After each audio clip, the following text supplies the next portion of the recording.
Hello students, welcome to our YouTube channel the tuition corner. Video पसंद आए तो like share और subscribe जरूर करें। क्वेश्चन स्टार्ट करते हैं। Class 12th chapter number 6 and chapter name is dissolution of partnership firm. और आज करते हैं एंट्रीज। 2020 में जो सीबीएसई बोर्ड में क्वेश्चन आया वो एंट्रीज का ही था, वो क्वेश्चन भी मैं आपको कराऊंगा। लेकिन उससे पहले एक दो क्वेश्चन मैं आपको जनरल एंट्री का करा दूं।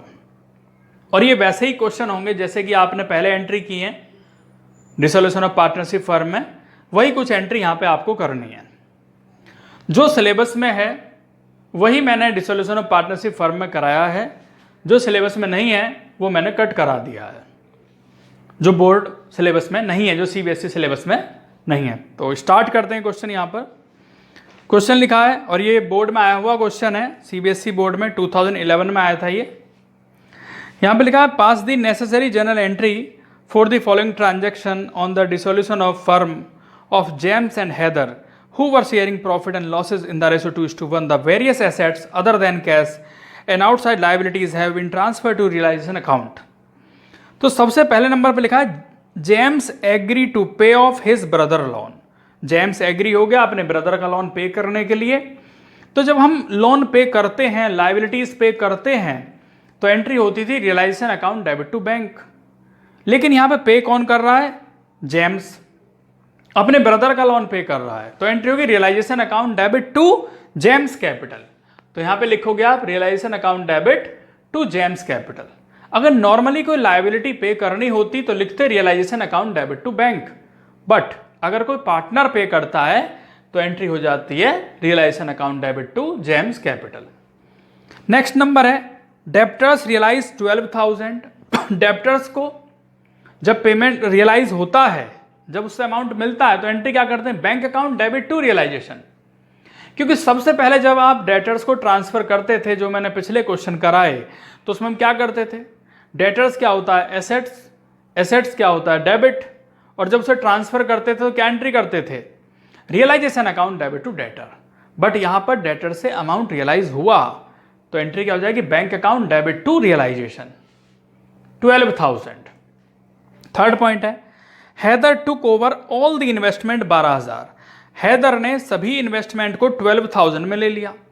इन्वेस्टमेंट भी एसेट्स होता है, और इन्वेस्टमेंट को हम क्या करते हैं? जब ट्रांसफर करते थे तो एंट्री करते थे realisation account debit to investment. और जब अमाउंट रियलाइज होता है तो एंट्री करते हैं bank account debit to realisation. लेकिन यहां पे किसने ले लिया? हैदर ने ले लिया। तो Haider debit to realisation means Haider capital debit to realisation. इसके बाद है sundry creditor 20,000 were paid at 5% discount. Creditor को पहले हम ट्रांसफर करते हैं रियलाइजेशन अकाउंट में, तो उसकी एंट्री होती थी, क्रेडिटर क्या है? लायबिलिटी। जब ट्रांसफर करेंगे तो कर देंगे डेबिट, तो एंट्री हो जाती है क्रेडिटर डेबिट टू रियलाइजेशन। लेकिन यहां पर इससे हमें पेमेंट करना होगा क्रेडिटर को पेमेंट करना है। तो क्रेडिटर को पेमेंट जब करना होता है क्या करते हैं? Realisation account debit to bank. Realisation account debit to bank. अब 19,000 कैसे आया? ये टोटल 20,000 का था और उस पर 5% डिस्काउंट है, तो 20,000 का 5% कैलकुलेट करेंगे, 1000 आएगा। उस 1000 को माइनस करने के बाद 19,000 रुपये आएंगे, तो ये 19,000 इस तरीके से आए। नेक्स्ट नंबर है रियलाइजेशन एक्सपेंसेस अमाउंट 2,000। एक्सपेंसेस के केस में एंट्री होती है realisation account debit to bank account. इसके बाद नेक्स्ट है रियलाइजेशन पर लॉस हुआ। लॉस के लिए क्या एंट्री होती है? लॉस के लिए एंट्री होती है James capital debit Haider capital debit to realisation. अगर प्रॉफिट होता तो क्या एंट्री होती? Realisation account debit to James capital to Haider capital. लेकिन लॉस के केस में James capital debit Haider capital debit to realisation. 10,200 था, इसको डिस्ट्रीब्यूट किया गया 2:1 के रेशो में। तो ये क्वेश्चन यहां पर आपका ये कंप्लीट हुआ। नेक्स्ट क्वेश्चन स्टार्ट करते हैं। Dissolution of partnership firm chapter का नेम है, लिखा हुआ है यहाँ पे give the necessary general entry for the following transaction on dissolution of the firm of Aman and Rajat on 31st March 16 after the transfer of various assets other than cash and the third party liability to realization account, they share profit and losses in the ratio 2:1. First point है, there was a bill of exchange 10,000 under discount. The bill was received from Derek who became insolvent. क्या हो गया? वो insolvent हो गया. Insolvent किसे कहते हैं? Insolvent is a person which is not in a position to pay its debt. Insolvent उसे कहते हैं जो हमारे डेप्ट्स को पेमेंट करने की कंडीशन में नहीं है. और हो क्या गया? बिल डिसऑनर्ड हो गया, इंसॉल्वेंट हो गया. इंसॉल्वेंट मीन्स बिल डिसऑनर्ड हो गया तो उसे पेमेंट करना होगा, यानी कि realization account debit to bank. तो पहली एंट्री होती है realisation account debit to bank. Next है B point, bills payable of 30,000 falling due on 30 April 16 was discharged at 29,550. जो बिल्स पेबल था वो 30,000 का था, लेकिन जो उसका पेमेंट किया गया वो 29,550 में किया गया. तो एंट्री करेंगे realisation account debit to bank. क्योंकि बिल्स पेबल हमारा लायबिलिटी है, सबसे पहले बिल्स पेबल को ट्रांसफर किया जाता है रियलाइजेशन अकाउंट में. बीपी लायबिलिटी है, ट्रांसफर किया जाएगा तो डेबिट कर देंगे, और डेबिट करते हैं तो एंट्री होती है बीपी डेबिट टू रियलाइजेशन. उसके बाद बीपी का पेमेंट करना है तो realisation debit to bank 29,550. Next है, creditors of 30,000 took over stock at 10,000 at 10% discount and the balance was paid cash.